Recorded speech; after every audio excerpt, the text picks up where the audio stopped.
Good afternoon, everybody. We're delighted that you can come. It's hard to get around Washington these days, and so I admire the brave and the courageous who are able to make it. Thank you. Before we do public events, here we always have a little safety announcement. I am the responsible safety officer for our program this afternoon, which means if something happens, I'd ask you to follow my instructions. This door and that door would be the two best to go to the exit because the stairs are right back here. If the problem's in the front, we're going to go to the back and we'll meet over at the National Geographic. If the problem is in the back, we're going to go out in front and we'll meet over at National Cathedral. Or St. Matthew's Cathedral, I should say. We have mutual agreements with them, and they know how to welcome us and take care of everybody. So nothing's going to happen, by the way. But I just feel these days I feel a little obligated to be prepared. Thank you all for coming. This is a very important initiative that Matt Goodman has initiated here, our Economic Statecraft Series. It's probably the most neglected, dimension of foreign policy in Washington. There are wonderful places here that focus on international economics, but as a dimension of statecraft, it's been kind of missing, and so we wanted to bring a focus to it. And I'm very grateful to our friends at Alcoa Foundation and at Bechtel who are making it possible for us to offer this program series. And I'm extremely pleased and honored to have Larry Summers be our speaker today. I don't know anyone who is better qualified to help us think through the nature of this as a discipline than Larry. He's held every significant position, economic position in Washington, to include Secretary of Treasury. And of course, he's had numerous positions in academia when he was president at Harvard. And so he's a remarkably gifted man with a capacity to give us all a superb insight. And so could I ask you, with your applause, to please welcome and thank Larry Summers for being with us.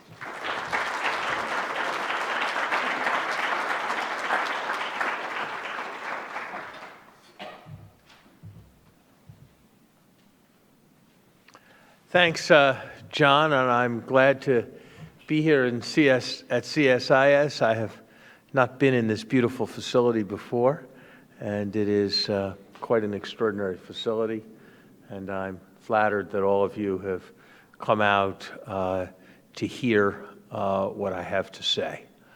I'm not sure how much light I will be able to shed, but I will attempt to be at least modestly provocative. I want to do three things. I want to talk a little bit about how I see the attributes of the United States in the geoeconomic realm. I want to talk about alternative paradigms through which one can see the objective of U.S. geoeconomic policy, and having assessed the attributes and having argued in favor of a particular paradigm, I want to apply it to suggest some principles for the United States in the economic realm going forward. Where do we stand? I think to think about the United States geoeconomically requires recognizing four realities. We have unmatched potential for strong performance in the global economy. If you think about demography, we are the only part of the industrialized world with a growing labor force. We have a unique capacity within the industrialized world to attract and to assimilate skilled entrepreneurs. If you think about technology, we have close to 70 of the world's leading 100 universities. We have the most impressive complexes of corporate science. We have really huge leadership positions in both information technology and the life sciences.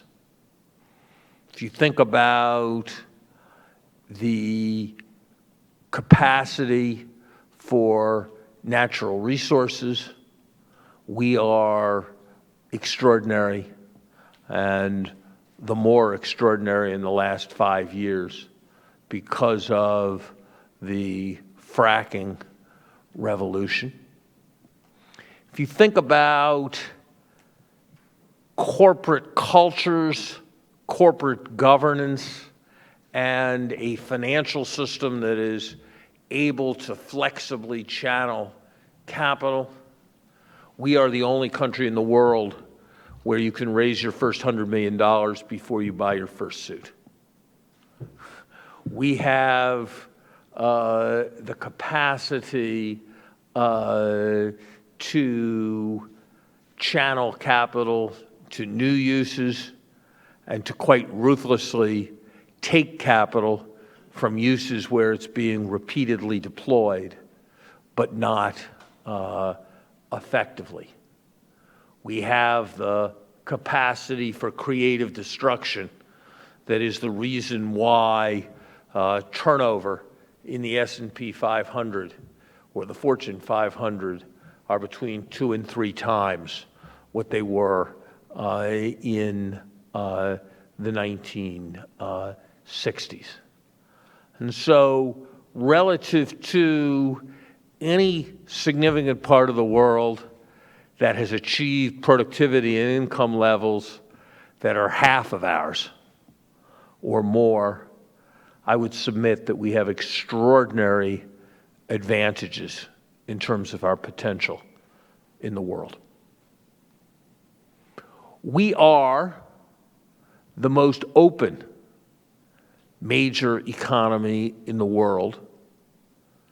If you measure things either by legal measures of the extent of tariffs, the extent of quotas, the extent of barriers to foreign firms entering our market through investment, or what's perhaps more important, if you measure by cultural barriers, the willingness of Americans to buy foreign products rather than domestic products if the foreign products are better, the willingness of American firms to do business with those who produce a better product or provide a better product, but do so at a lower and better price.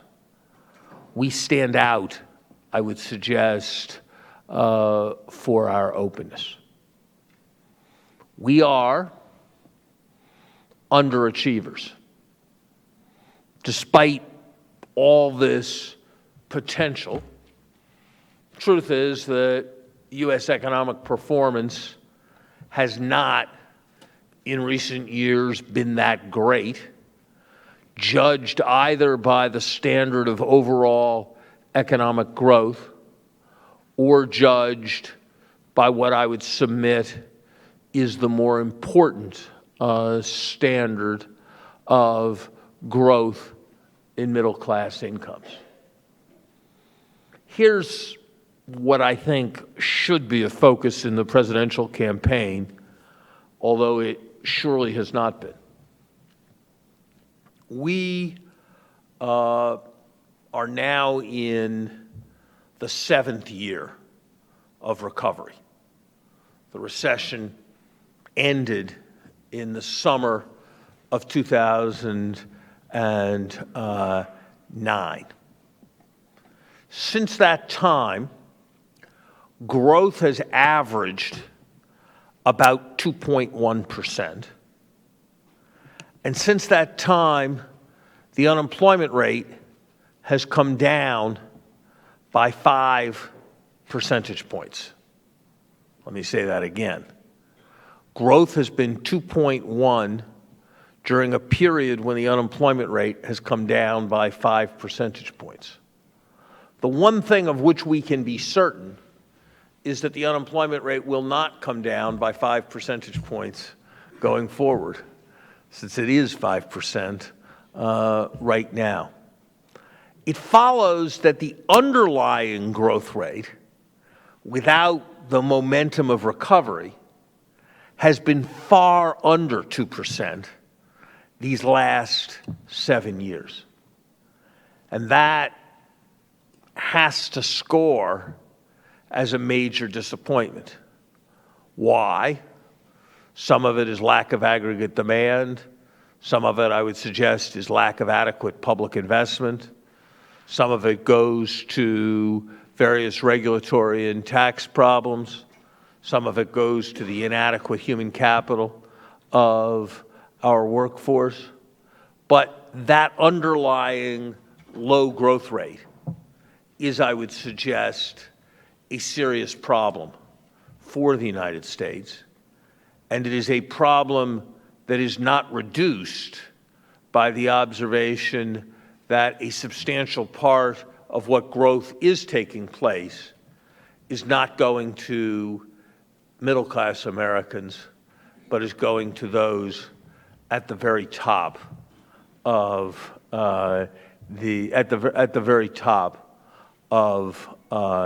the income distribution.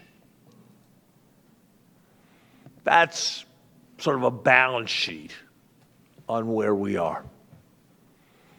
Now, what's the right philosophy and what's the right approach for thinking about global economic policy? And while my views on many questions have changed a great deal over the years, this is an area where I developed a view in 1993 when I took a position as Undersecretary of International Affairs in the Treasury Department. First had the opportunity to meet and work with Matt Goodman. And I have to say my broad view has not changed in a major way since that time.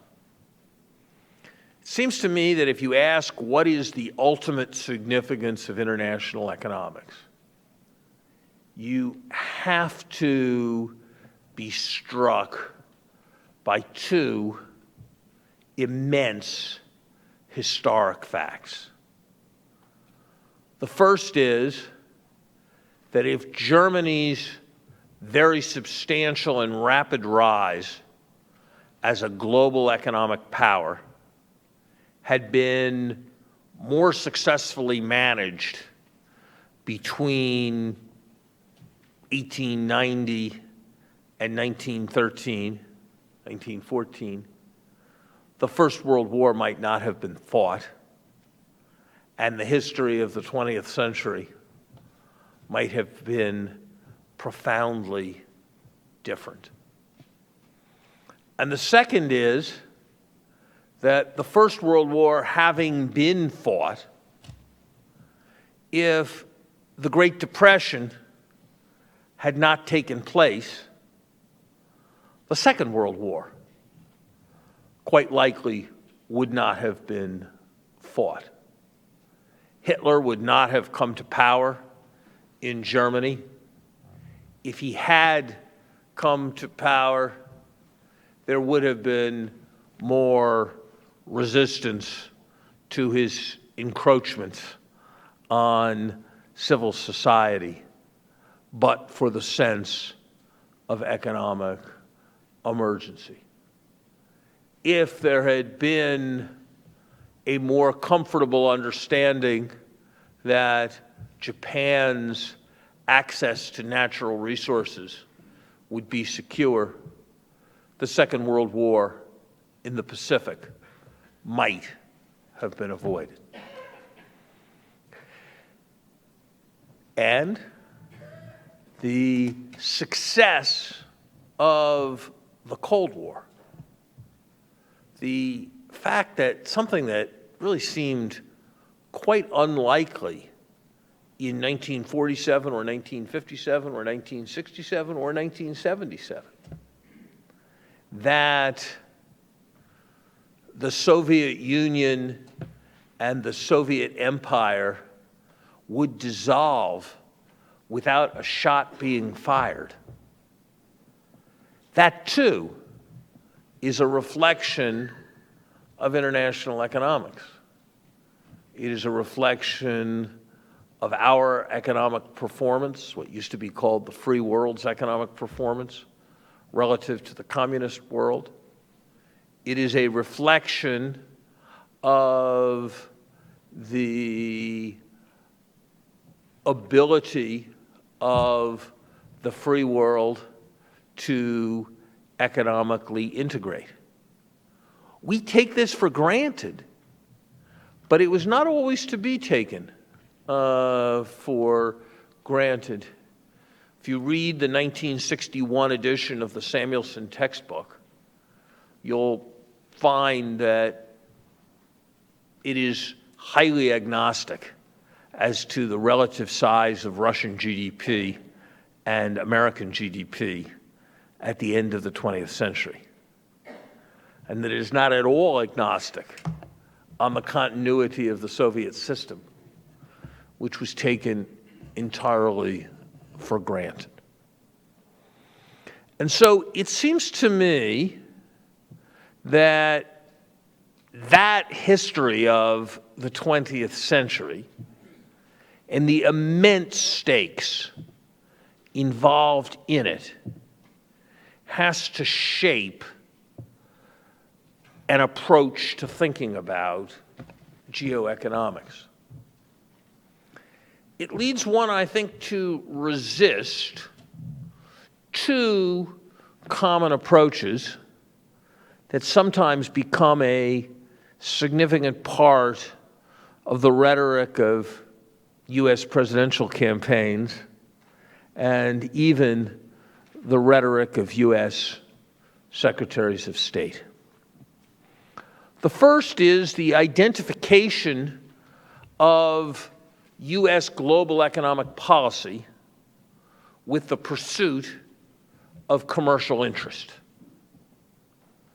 There is nothing wrong with the idea that just as the governments of other countries advocate for local producers, that the United States should as well. But if one imagines the magnitude of the orders that are plausibly generated through commercial diplomacy, recognizes that many of them probably would have been attained anyway, recognizes that in a flexible economy, it's not that if the people working on selling a given product when it is exported would otherwise be unemployed forever. The difference between successful commercial diplomacy and less successful commercial diplomacy is not measured on the same scale or in the same units as the difference between policies like the unsuccessful ones after the First World War versus the successful ones after the Second World War. De Gaulle was harsh and a tad tasteless, maybe more than a tad tasteless, when in the 1960s he disparaged Japanese prime ministers as transistor radio salesmen. U.S. presidents do themselves no service when they portray similar activity as being a major part of their economic objective and their economic mission.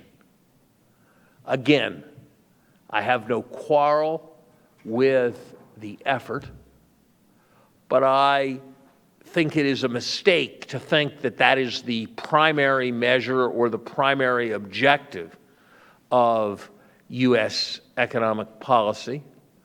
And I think it is appropriate to measure and be prudent with respect to the quantity of political capital that is expended. I confess, when I learned in the early 1990s, mid-1990s, that a very senior U.S. government official had called Yasser Arafat to ask him to buy AT&T with respect to the telephone system of the Palestinian area, I wondered whether that was the best use of what was surely scarce U.S. political capital with Yasser Arafat at a difficult moment. There's a second idea that I think is even more dangerous and even more problematic, that runs through much of the discussion of possible paradigms of international economic policy. And that is the competitiveness win the game theory. I believe that almost every policy sentence in international economics that uses the word competitiveness is misguided as a matter of economics. What the word competitiveness conjures up is the competition between corporations or between businesses. Indeed, it is entirely appropriate to regard Coca-Cola and Pepsi-Cola as competitors. There's a certain amount of soft drinks that are going to be drunk. If Coca-Cola sells more, Pepsi-Cola will sell less. If something adverse happens to Coca-Cola's products, it will be in the interests of Pepsi-Cola and vice versa. Coke buys virtually nothing from Pepsi. Pepsi buys virtually nothing from Coke. It is substantially a zero-sum game when they compete. Nations engaged in commerce with each other are profoundly different. Yes, it is true that American and Chinese producers compete, though in fewer spheres than is often supposed if one looks carefully at products. But the main point is that unlike Coke and Pepsi, China is our customer as well as our competitor, and we are China's customer as well as its competitor. It's elementary economics that you want your customer to do well and you want your competitor to do poorly. And so there is no a priori logic through which, even in the narrow economic realm, we can assume that we somehow do well when other countries' economic prospects are diminished.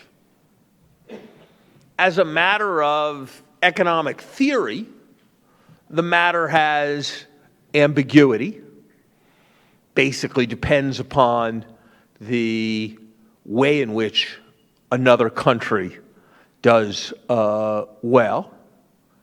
But the now not insubstantial body of empirical study carried out by my Harvard colleague Robert Lawrence, among many others, consistently reaches the conclusion that the United States prospers when other countries prosper. This should not be a surprising conclusion. I live in Boston.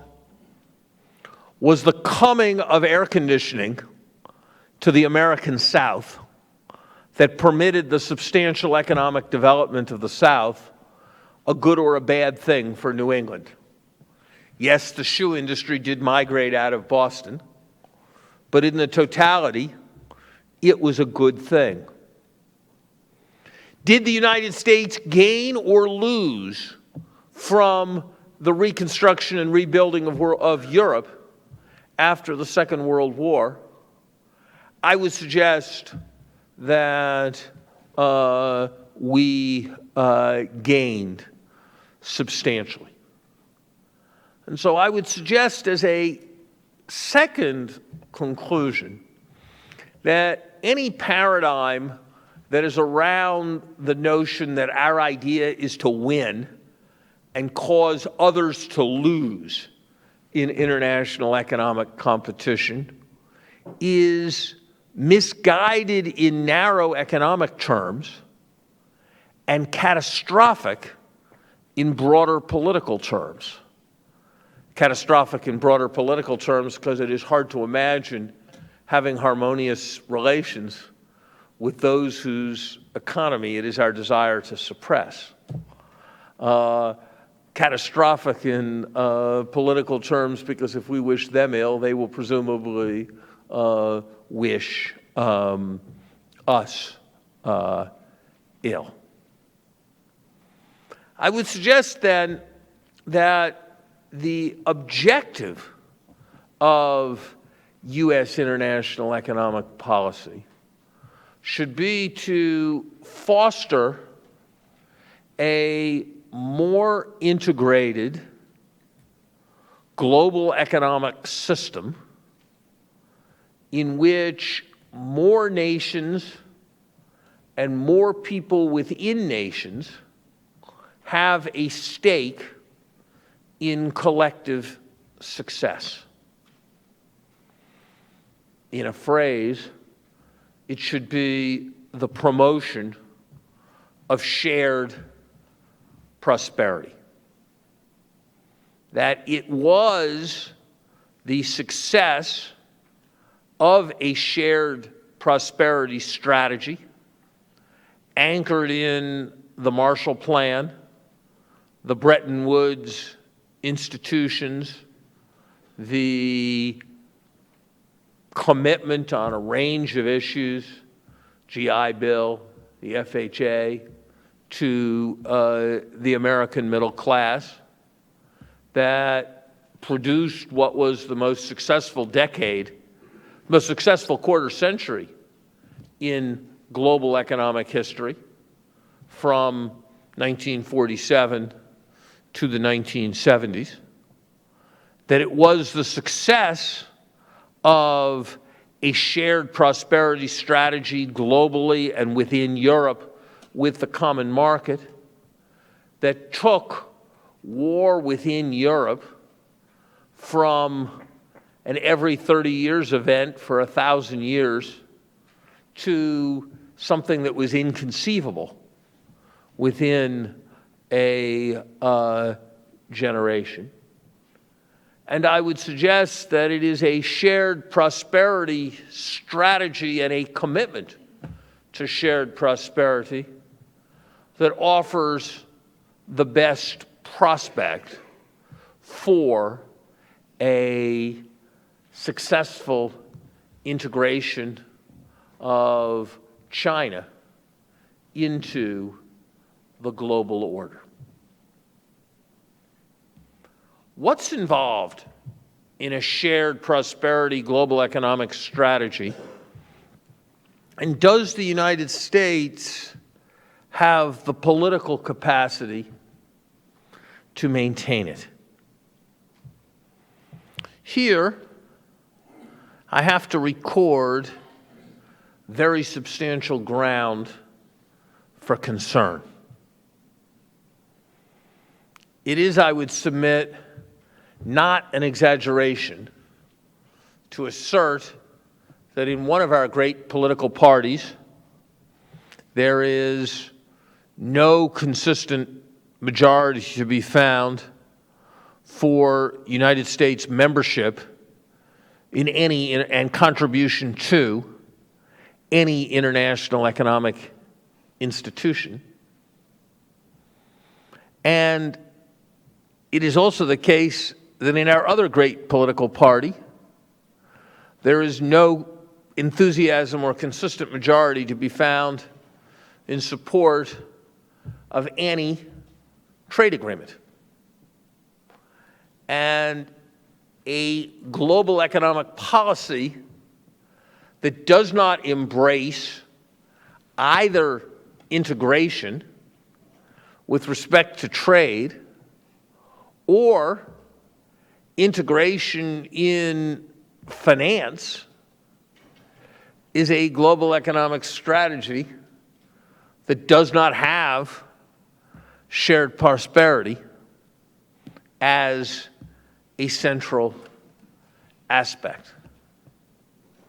And so as I look forward, it seems to me that shared prosperity has rarely been more important, but its political foundation in the United States becomes ever less secure.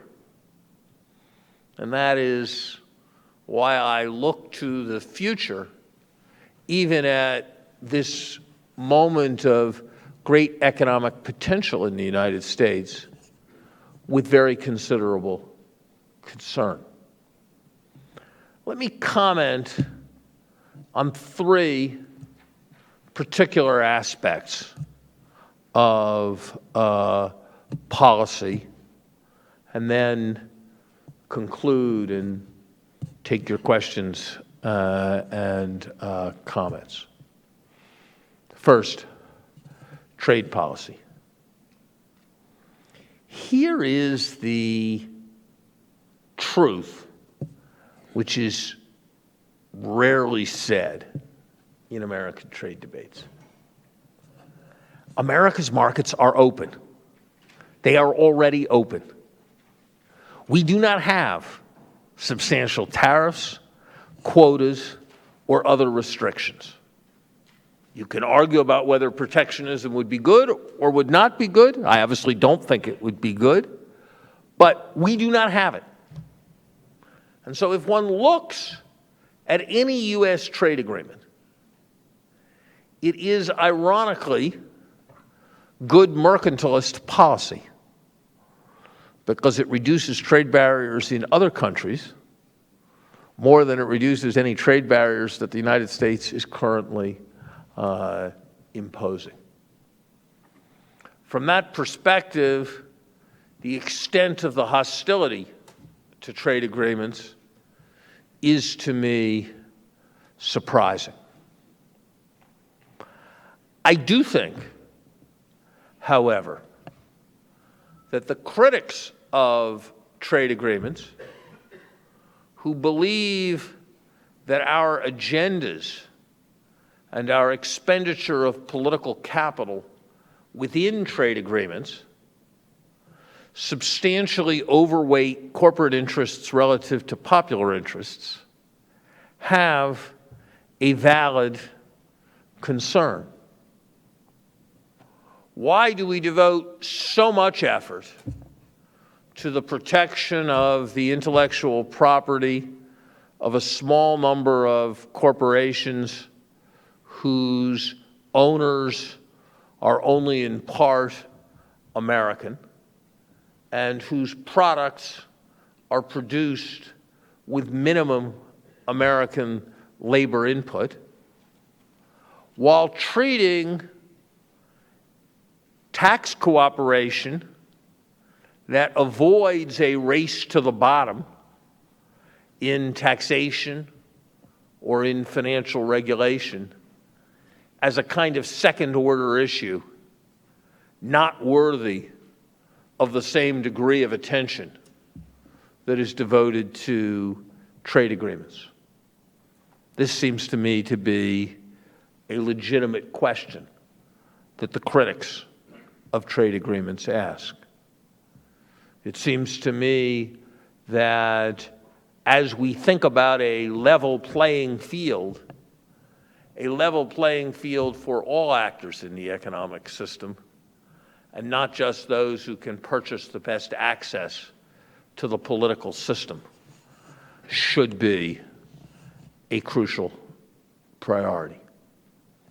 It seems to me, too, that as we approach trade policy, we need to be very mindful of issues of inclusion and exclusion, and the tendency for regional agreements to include some who may or may not be grateful and exclude others who may become more truculent as a consequence. Second, it seems to me the United States has an immense stake in the success of international financial institutions that can contain financial crises, that can support countercyclical responses to global crisis. It is welcome that the United States approved the quota amendments to the IMF this winter. But it is a step that came 5.5 years after it should have taken place. The American posture, having designed a Pacific trade agreement that was crafted in a way that whatever was legally possible made it not practically realistic for China to participate. Having done that, when China sought to create an institution that invested in Asian infrastructure, for the United States to allow an appearance to develop that it was working hard not just to not participate, but to discourage others from participating, and then to have our longest standing ally, the British, lead the charge of repudiation, constituted one of the darker days in U.S. economic diplomacy. It seems to me that we have a tremendous stake in healthy flows of developing and of finance from developed countries to developing countries. This, I would submit, is a matter of particular urgency at the current time, when we are seeing this year capital flows from south to north, from downhill to uphill, on an unprecedented scale, compounding the problems of macroeconomic management through capital flight from emerging markets and substantial capital flow and consequent current account deficits in the United States and other developing countries. Robust and enthusiastic participation in international financial institutions and support for healthy capital flows should, it seems to me, be a second pillar of U.S. international economic policy.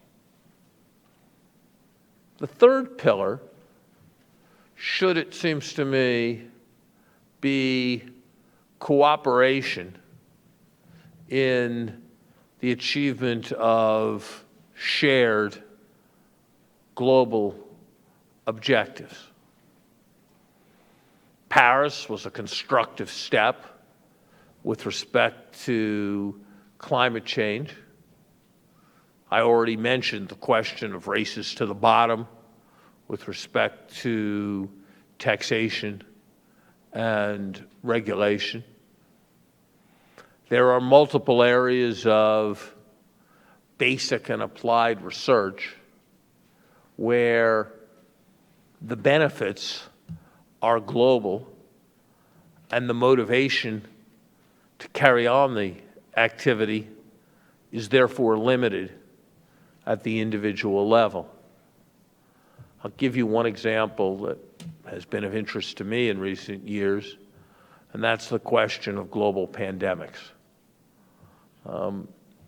The odds of an event, something like the 1919 flu, are on the order of 1% a year, and it would be a cataclysm of immense consequence given continuing intercommunication. The world is not remotely ready for that event. One can make plausible calculations, and the National Academy of Medicine has, suggesting that looking forward over the next century, the risks associated with it, sensibly valued, are in the same general range as those associated with global climate change. And yet the issue doesn't receive remotely that degree of attention. I could go on with other examples. Protocols for the governance of the internet would be another example. Seems to me that it is immensely in the American interest to view such questions through the prism of shared prosperity and not through the prism of commercial advantage or through the prism of competitive success.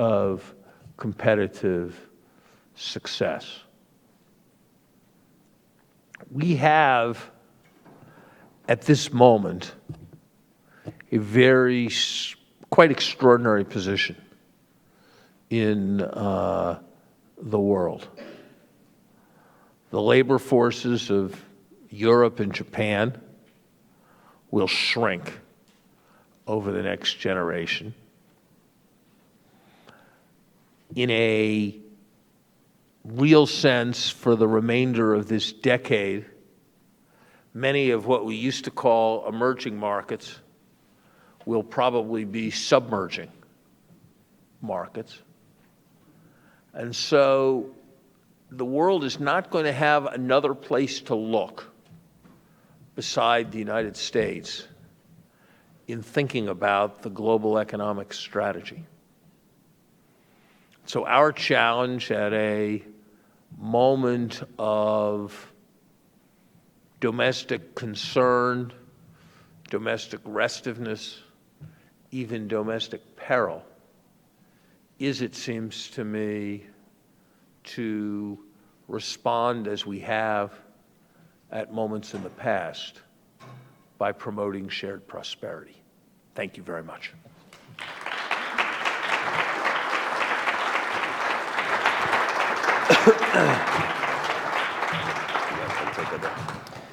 Well, thank you, Larry. As expected and I think advertised, rich, insightful, provocative, and leaving us with lots to ask about, but not enough time to do so. So I'm going to take the liberty of asking a couple of questions, and then I'll let the audience jump in.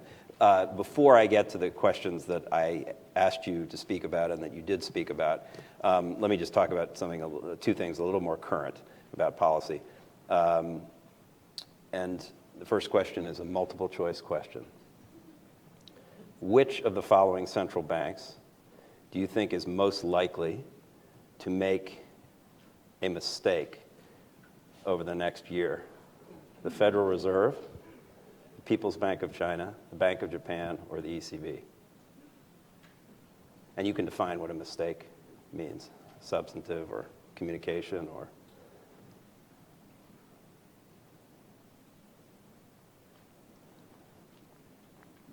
I think the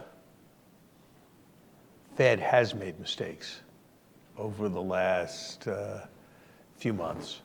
It seems to me the Fed is fighting a war against the phantom of inflation at a moment when inflation expectations becoming unanchored to the downside is the principal risk to continued strong performance of the American economy.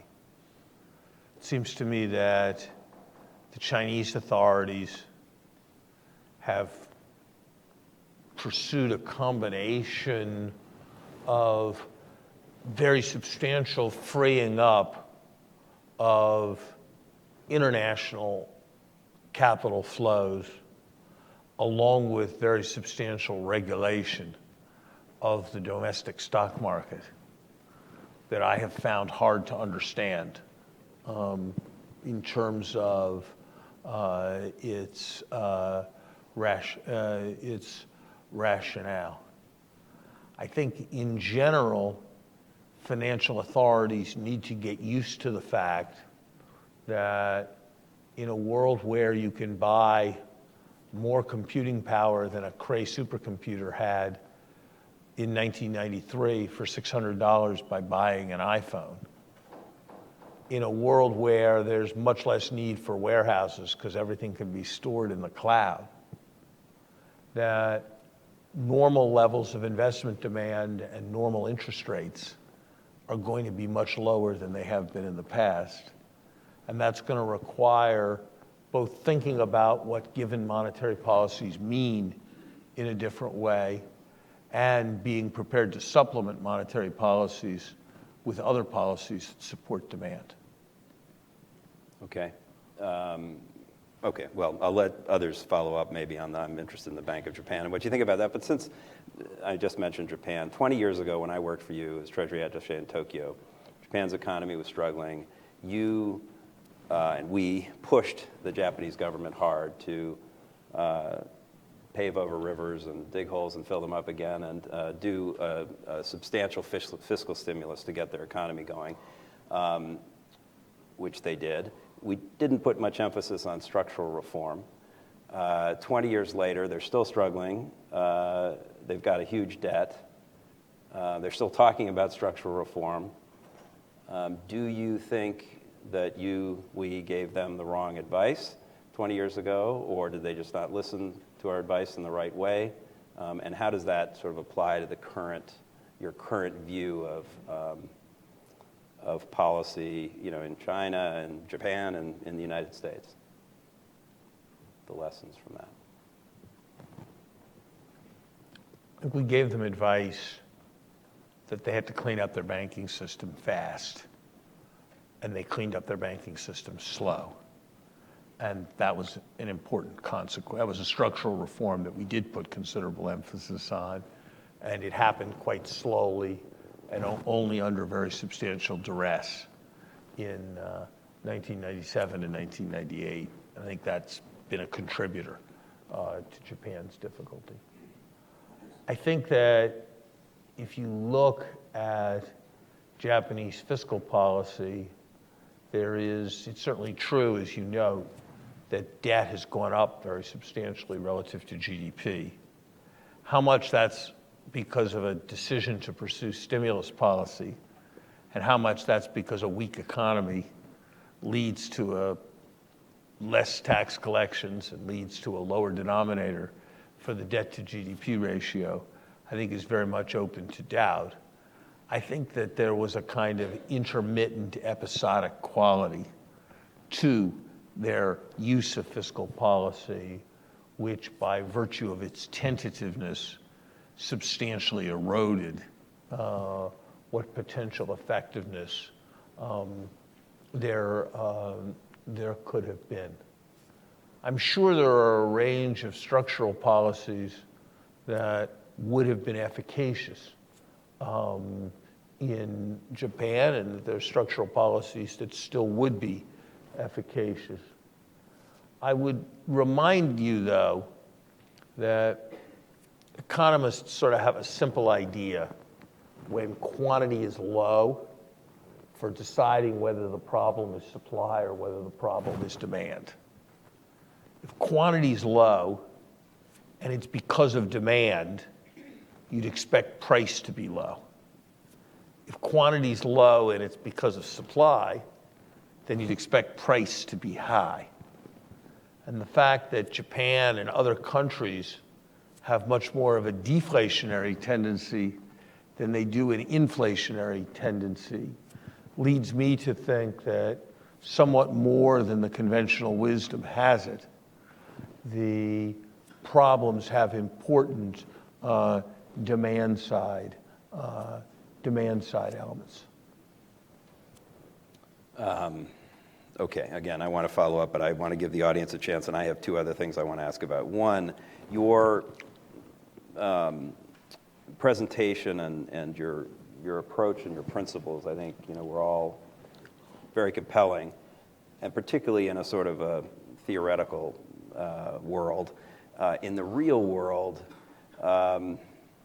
does it matter that others may or may not share our view about some of those principles and may have a different view of what you talked about, races to the bottom, but if people are not agreeing what the top is and how to race up there and are willing to play along, then how do we deal with that? Can we deal with it? So I'm thinking of things like you were a little indirectly critical of the TPP approach to regional trade agreements, but realistically, the WTO, we tried for a decade to get to the top of the mountain straight up through the multilateral approach, and we failed and had to come back down and find other approaches. At least that's one more charitable view of TPP as a way to, incentivize people to join us on this race to the top. Or standards in the AIB. I mean, I yield to no one except perhaps you in my criticism of the way the U.S. government handled that affair. But the concerns that underlay that about standards of how a financial institution should be governed, how it should lend, how it should procure, all these things. I mean, there were some legitimate questions there, which I still don't think have been fully answered. So I wonder whether, if others, and then in commercial diplomacy, which you were a little disdainful of, and I don't totally disagree with you, but if others are not playing by the rules and are subsidizing and giving advantage, does that make any difference to what we can or should be doing? So those are different things, but overall the point is, in a world where we're having trouble mobilizing support or even getting agreement on what the objectives should be, do we have to think about this differently and how to go about it? I think there are two parts of it. One is what's kind of the right thing to do, and the other is what do we need to do to mobilize domestic political support? And those are somewhat different questions. The British economist Joan Robinson addressed this issue in the 1930s when she said, if other countries put rocks in their harbor, is that a reason for us to put rocks in our harbor? And her point was, if they want to deny us that, or it has been put, if the Japanese, years ago somebody put it, if Japan developed a cure for cancer, would it be a good idea not to buy their cure for cancer because they weren't willing to buy a range of American pharmaceutical products? So I think it needs to be recognized that ultimate economic interests are consumer interests. And so denying U.S. consumers access to cheaper products that they would otherwise want to buy is something that I think we should only do with a substantial presumption against doing such things. Are there areas where we might like to see more cooperation? I guess I would, sure. Are there areas where we can't reach issues like labor standards or regulation? The agreements that I would ideally like, yes. Is that a reason why we should be careful about what kinds of agreements we reach? I'd say yes. Can we do more to spend political capital on those issues relative to some of the commercial concerns which are often our focus? I suspect the answer to that question, though, is yes as well. One final thing. If you, since we are focused on sort of statecraft, and you, both as Treasury Secretary and then as Director of the NEC, National Economic Council, had to help sort of shape the organization and structure and prioritization of policy. Do you have any suggestions for the next administration about how they structure or organize or prioritize tools that comes from your experience at the NEC and because some aspects of the current organization and prioritization seems to reflect a world that may have been around, in the 20th century, but is somewhat different, and maybe we need a different way to think about this sort of organizationally. I tend to have stronger views about policy than I do about bureaucratic structures for shaping policy. I don't know that the current structure, which always involves some overlap of the NEC and the NSC with respect to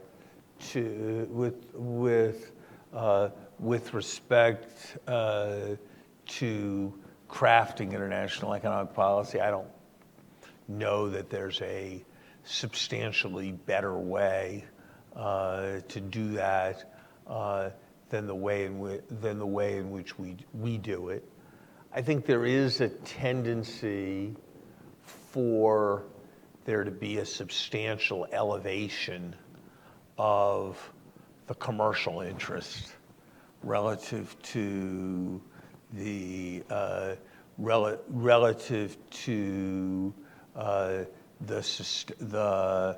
systemic interest.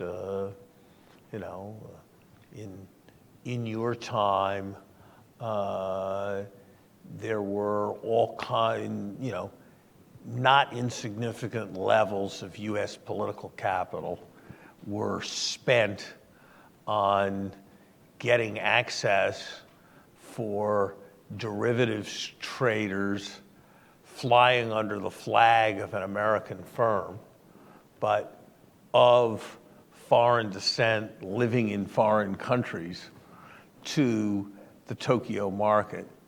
And I'm not sure why that was a matter of immense U.S. national interest.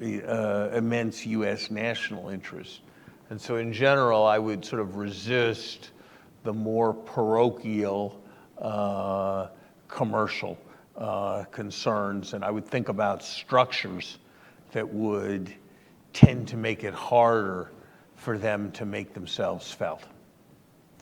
Just for the record, I was just following orders. So, okay, I will now entertain questions. If you have a question, please wait for the microphone, which will come to you.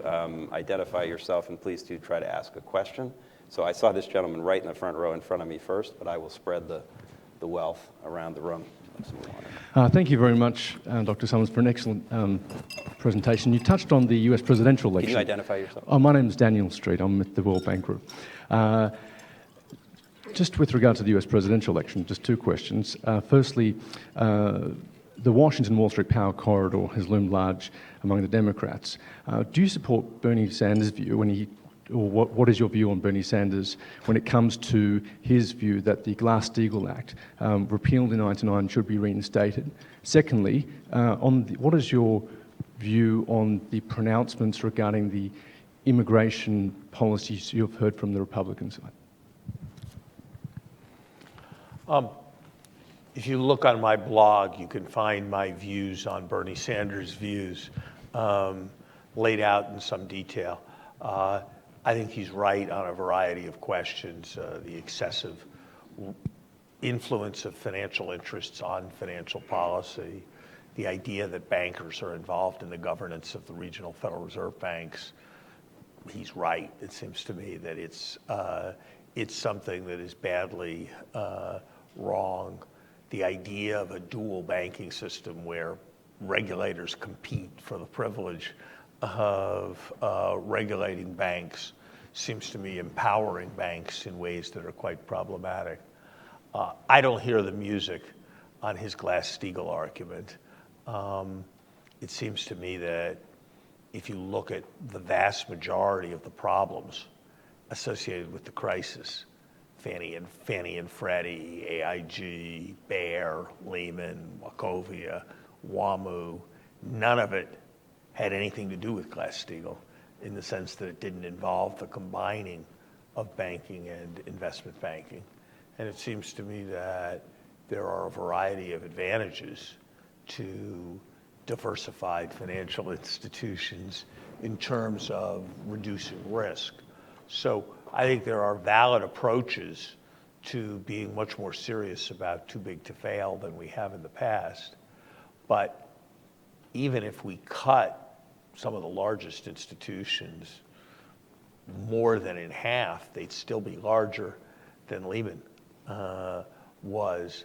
So I have a difficult time with the logic that he takes on Glass-Steagall, but a lot of sympathy with his overall view on financial regulation. The other one on immigration, I think the evidence is kind of overwhelming that, particularly with respect to high-skilled immigrants, that nations benefit.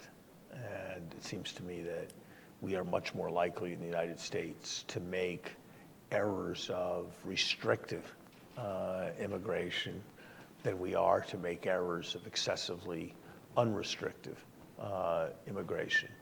At the same time, I am quite sympathetic to the idea that it should be expected that those who come as permanent immigrants should adapt to being American. So I'm totally sympathetic, for example, to the idea that when children are first in school and don't know English and need to be taught math, that they should be taught math in their native language.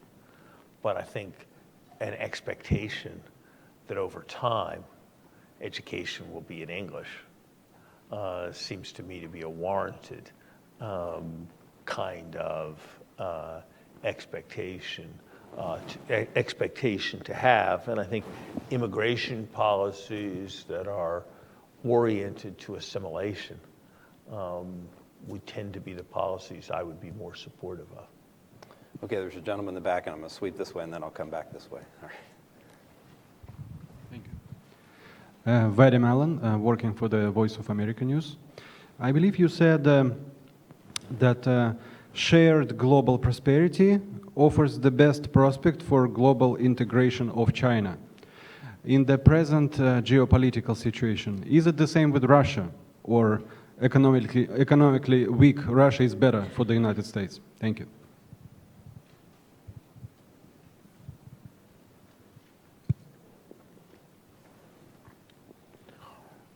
A sphere that I know less about and that I've had less personal experience with is sanctions policy. And it does seem to me that it's hard to believe that the right response to what Russia did in Ukraine is no response. And it's hard to believe that an explicitly military response is better than some form of economic sanction. So I think that probably the approach that's being pursued, until and unless a diplomatic solution can be found with respect to Ukraine, is probably broadly appropriate. But I say that with some tentativeness because I regard myself as less knowledgeable on that than on some of the other topics we've talked about. But more broadly, a weak Russia is not in our interest, is it? I mean, economically weak Russia, is that better? I think for the general reasons that, as long as it is not also a revanchist Russia, a weak Russia is not in our interests. But I think the more Russia defines its broad interests in the world in strict opposition to ours, the less it can expect our cooperation and collaboration, and it's becoming more prosperous. But we should certainly not want to see things move in that direction. Okay, Sherman. Thanks very much, Larry. That was a very persuasive case that you made for shared prosperity as our goal. Center for Study of the Presidency, David Abshar, the late David Abshar's institution is where I am. This is following up Matt's question about institutions, but at an international level. Are there any institutions, as you've thought about this, that you think we should emulate in terms of moving in this direction? You mentioned favorably the Marshall Plan, you mentioned favorably the Bretton Woods institutions, but going forward, while the case for shared prosperity in part represents global integration as never before, do we have institutional models that we should turn to? Or in the absence of models, should we think about smaller cooperative groups between, say, the US and China and others? And there's at a second level of this question, I come back to your point about you're surprised that there's not more support for trade liberalization. Compare, if you would, how many times President Obama tried to go before the country to make the case for the Affordable Care Act, which ultimately passed, with the number of times that he went before the country to talk about the importance of trade liberalization. Probably very few. So institutions and individual leadership in the context of shared prosperity as our goal.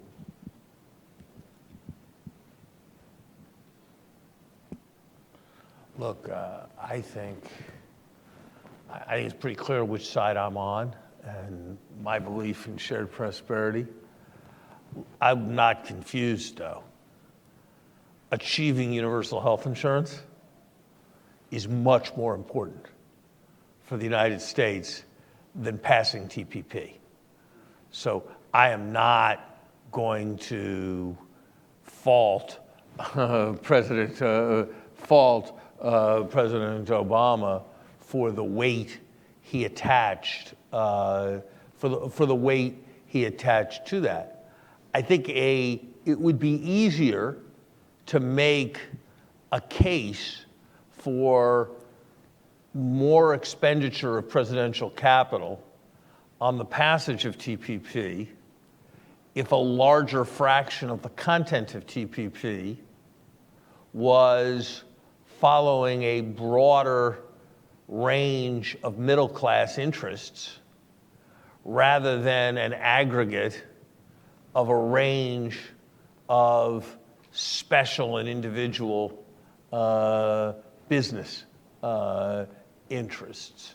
So I am with you on a more open, more integrated world, but I think we need to distinguish between a more open and more integrated world, which is a good objective, and a world where the regulatory policies of our trading partners are more to the tastes of American businesses. And there is obviously a fine line there, and there is a tendency, an increasing tendency, for the agenda of trade agreements to become the reform of the domestic regulatory policies of our trading partners to accord with the wishes of companies that are headquartered in the United States. And I think the reason why, part of the reason why we have difficulty with trade agreements is the intuitive appeal of protectionism, and another part of it is a range of special and parochial interests, but another part of it is the changing nature of the agenda. From the days when when it was all about taking down the tariffs of other countries, to the days when it's about reforming their intellectual property policies, I think an intellectually honest person has to acknowledge that the case has become somewhat more problematic. Look, should there be more institutions around finance for policies that promote sustainability and resist global climate change? Yes, there should be more institutions about that. Should the World Health Organization be more dynamic and flexible than it is with respect to pandemic risk or with respect to antibacterial resistance? Yes, it surely should be. Is there a need for institutional innovation with respect to harmonization of rules in a variety of spheres? Yes, I think there is. Tax cooperation, it stands out for me as a particular example. In general, I think you probably need a substantial variable architecture. I don't think it's a matter of having one big economic negotiation organization. I suspect you're going to have a range of somewhat overlapping institutions to deal with a range of problems. Okay, if you'll indulge us for 5 more minutes, we'll take 3 more questions as a group. So I'm going to go over there to that gentleman midway back. Right there, yep. Daisuke Igarashi from Asahi Shimbun, a Japanese newspaper. I have a question about Bank of Japan's yesterday's negative interest rate policy. How do you see the effectiveness of that, and how do you think it's going to impact on the U.S. economy?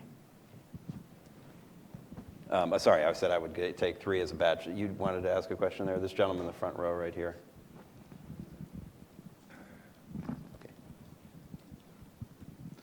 I'm Basil Scarlett. I used to work on European economic policies. I want to go back to the first part of your presentation. You mentioned the unmatched potential in the U.S., and you also mentioned that we're underachievers and that the economic debate in the presidential campaign is seriously deficient. Could you recommend anything that would change it? Do you think it's possible to change the focus? Okay, and there's a gentleman here. Thank you. Thank you, Matt. My name is Jing from Chinese Embassy. Thank you, Ms. Lawrence, for your presentation. It's quite insightful and informative. And my question, first question goes to Chinese economy, since you mentioned a lot of times about China. We know that from the beginning of this year, people, saw a lot of fluctuation of the stock market. And more and more people warn about the Chinese economy is going to see a hard landing. I think the slowing down of Chinese economy, partly because of the overall weak global demand. And another, the factor is China is undergoing maybe the most profound structural reform in the world.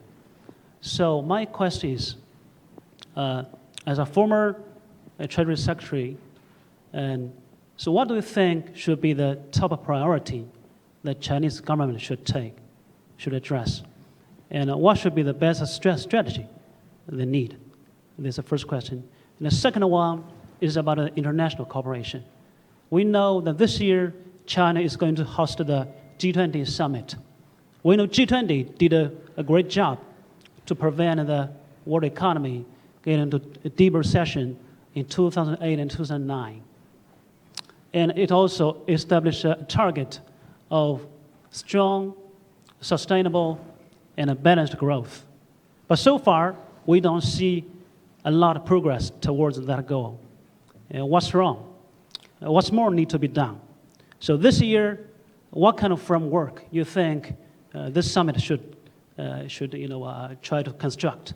And what should be the roles that the USA and China should play, respectively? Thank you. Okay, so a Japan, a US, and a China pair of questions.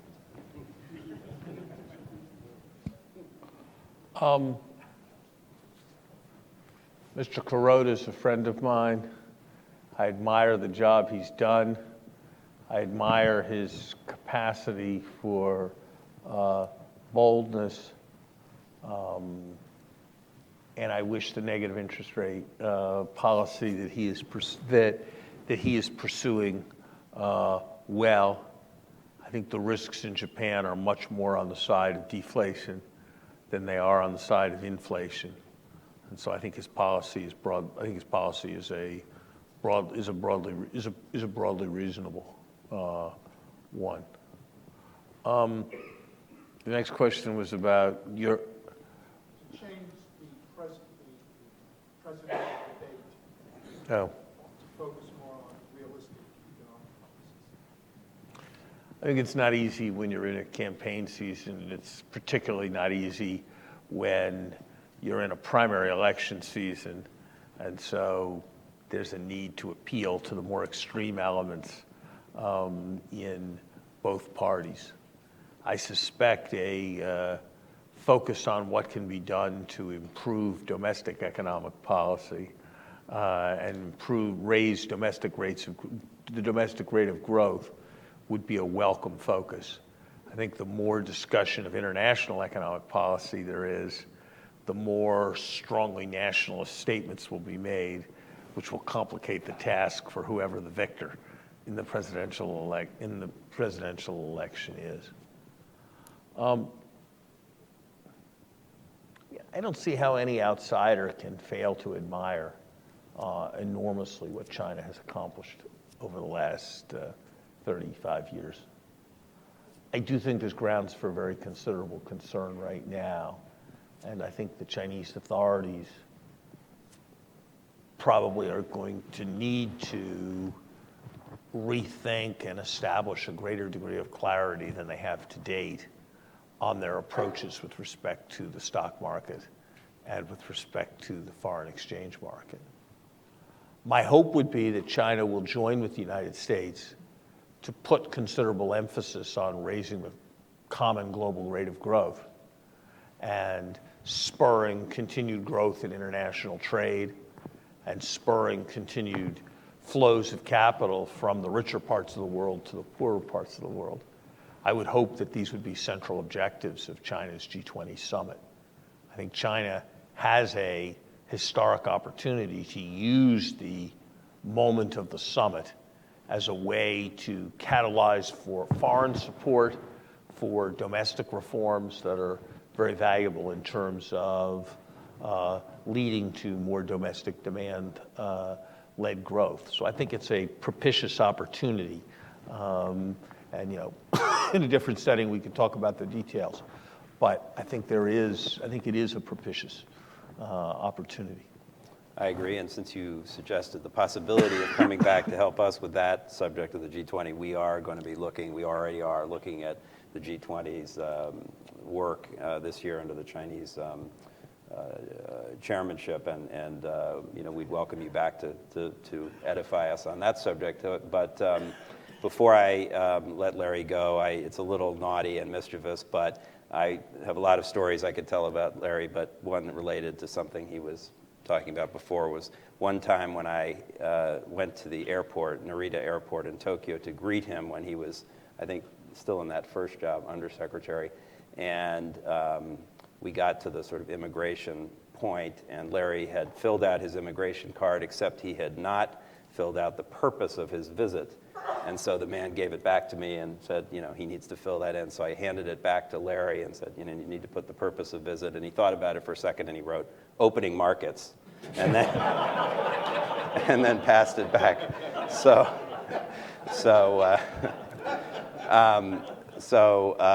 It's delightful to have you back here, Larry, and anytime you want to come and talk to us, this today has proven that you bring a lot to our conversation here, and we welcome you back. But please join me in thanking Larry.